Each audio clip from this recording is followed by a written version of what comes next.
Hello everyone. On today's workshop of Future Foresight, we will be using a methodology for tackling the future of work and more specific, future transformation.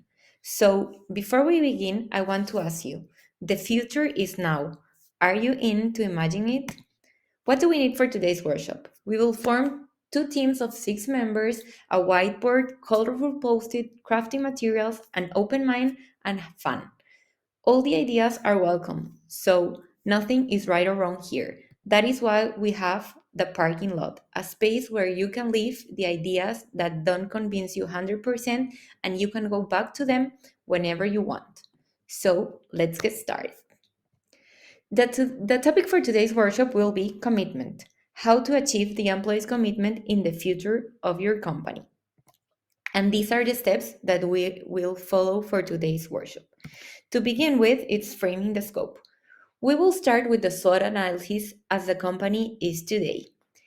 And then, for the second one, we will do the SWOT analysis for the future of the company and how we want to achieve the highest commitments of the employees.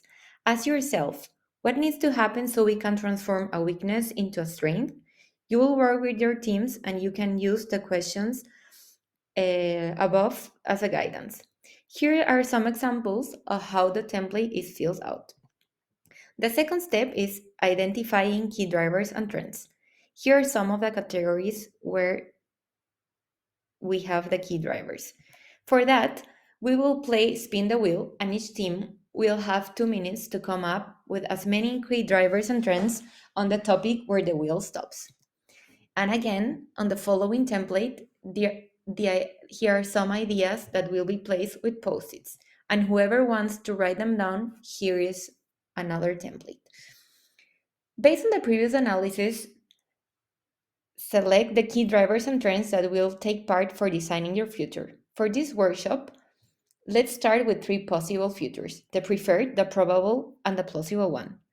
So, time to release your inner child and get your hands dirty. In the following template, complete the trends and key drivers where you, as a team, think will impact your different scenarios. After choosing your key drivers and trends, let's start developing different how might we questions for each scenario and start ideating possible solutions.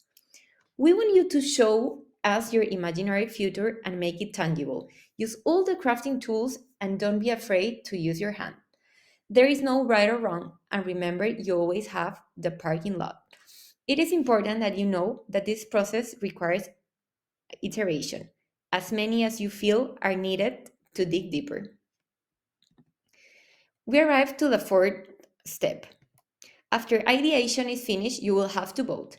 Each one has a vote to decide which scenario you would like to anticipate. How would you prioritize it? By impact? By time it would take? Everything is up to you, and it's part of the designing process. So, let's vote. We have arrived to the final step, anticipate. Now that you have chosen a future scenario, we have arrived to the final step, which is define and design a clear roadmap to follow to get to a chosen scenario. This roadmap will be filled up with all innovation challenges, projects, and milestones that should happen to finally reach the future scenario. The future of work is here, and we need your commitment to keep building it together. Any questions? Feel free to reach out.